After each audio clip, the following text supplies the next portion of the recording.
Welcome to STARS Launch Pod, where we chat with innovators who are overcoming challenges, pushing boundaries, and collaborating to make space more accessible and sustainable for humanity, one launch at a time. It's one small step for man. Here's your host, Susan Wise. Welcome to STARS Launch Pod, Space, Technology, and Research Sciences, brought to you by starsciences.org, where we connect, collaborate, and accelerate. I'm your host, Susan Wise, and excited to have with us Compton Tucker, Earth scientist and academic. Compton, welcome to the program. Nice to be here. Tell us a little bit about what you're doing right now. So I am an Earth scientist who uses satellite data to study the Earth. And in my studies, I study global land photosynthesis. I also study glacier extent, and some of the data sets we use can be used to predict agricultural productivity and also study infectious diseases because of associations between weather and climate. That's fascinating. That's interesting. So can you see in my backyard right now? Satellite? Well, yes, we probably can, but I'm not sure where you are. Okay. You did mention Glacier. I just got back from Glacier National Park, which is a fascinating place to see. Your view, I'm sure, is a lot different, and also what you do. I'm curious to know what you're currently working on to further the space industry. One of the things I'm doing is I'm using large volumes of commercial satellite data to study the Earth in new ways. And so we're able to map the carbon in individual trees at the 50 centimeter level and do things which we weren't able to do as recently as 5 or 6 years ago. And it all uses these new sources of very high resolution commercial satellite data. And that means you can work at the object level. And in our case, objects are trees as small or from very small trees, and even with bushes at that scale if we choose to. It's amazing. You know, we were also in South Lake Tahoe, and as we were driving through, my husband noticed there was a lot of the trees were dead or dying, and I actually looked it up, and they have something called a mass die-off that sometimes happens. So I'm sure that this is really important to watch for those types of things as well that happen on our planet. Yes. And so one of the things we do is we use commercial satellite data, and then we can actually count the number of individual trees that are affected. That's amazing. That really is. During your time, what has been your biggest aha moment? There have been several. I came out of graduate school with the right background to come to NASA because I had a background in spectroscopy. That is studying how plants reflect light. And so I came to NASA, and one of the first things I was able to do as a postdoctoral fellow is to get the configuration or the instrumentation on a particular satellite series changed so you could study photosynthesis. And people told me, well, why should we do this just for someone who finished graduate school? And I said, because you can do things you can't imagine. And this has worked out really well. And you can do this at scales of kilometers down to scales of 50 centimeters from space. That's amazing. And I know that, you know, watching tree growth is very important to you. And I noticed when we went on this trip, we went to Yellowstone and also Glacier and the Badlands. But I did notice, I think it was Yellowstone, where you start to see a lot of young trees within the park and it says what year they were planted.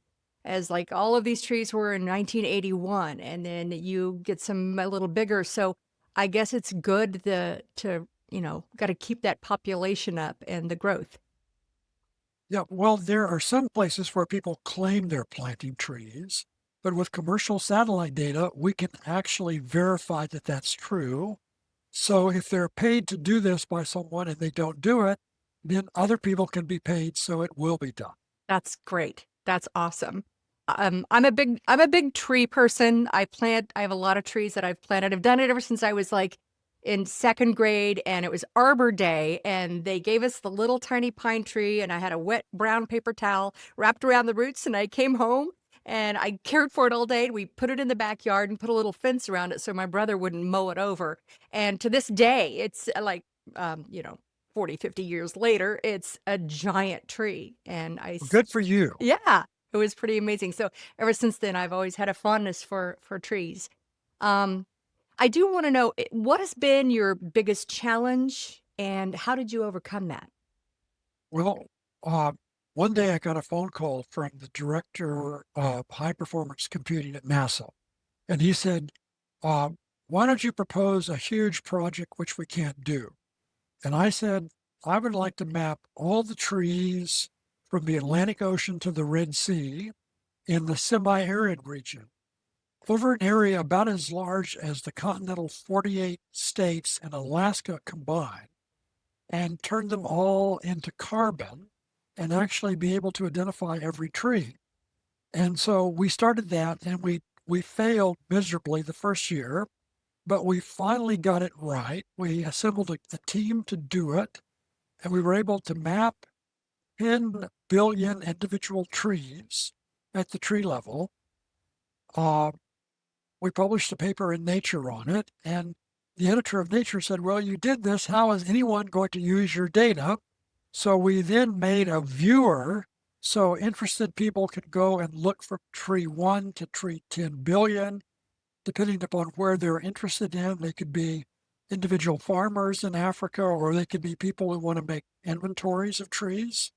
And that was probably by far the biggest project which I've ever worked on. We managed to pull several rabbits out of the hat. We had a good time. All of us in the group ended up being better friends after we finished the work. It was just a wonderful experience collaborating with probably 15 or 16 other people. And we had a lot of interns because we use interns as our farm team, like you do in baseball. Mhm. And then people who are interested and work out well, we then bring on after they finish their undergraduate degree or their master's degree or whatever it is. And then they work on our team as full-fledged researchers. And it makes for a very stronger team because you have a wider range of ages and capabilities, and you train people in the process. And you're inspiring younger people to continue the work, which is Exactly. great. That is awesome. Because what we try and do is develop new techniques. It's like playing leapfrog. Hmm. You bring in younger people knowing they'll learn your techniques, and then they'll jump over what you're doing, and they'll do better in ways you can't imagine now. It's amazing. You know, when you're looking at all these trees, Compton, does it matter to you? Does it matter to the earth what types of trees that we have? Or is that something that you study? Well, we work in an area where there's limited tree diversity. And so any tree is important because it's in the semi-arid region. Um, you can do similar studies elsewhere where the tree type may be important. There may be some trees that are more valuable. For example, right now we're mapping all of the baobab trees, these gorgeous trees that have very, very large trunks and are very photogenic. And we've mapped all the baobab trees in Africa. And now we're doing it in Madagascar, but we're doing that so they can be protected. So some trees, someplace are very important to people. But yes, you can do this. It's very easily done. So I have a dogwood. I have a little gem magnolia, a maple, and a Japanese maple. That's the one that turns dark red. That's one of my newer ones. Yes. I'm a Good bit, for you. huh? Good for you. Those Yes. are all really nice trees. Very, very beautiful. And I try really hard to keep them going. Um, Before we wrap up, I have a couple more questions for you. What one piece of advice would you like to share with our listeners? If you're interested in research, it's important to get a good background when you're an undergraduate, because this enables you to do a lot of things. I I went to Colorado State University uh, in Fort Collins, Colorado, and I went there because I wanted to ski in the winter. But in the process, I learned a lot of things and have been able to put them to use as a master's student, as a PhD student. And then I came to NASA with a background where I could work on much larger problems using satellites.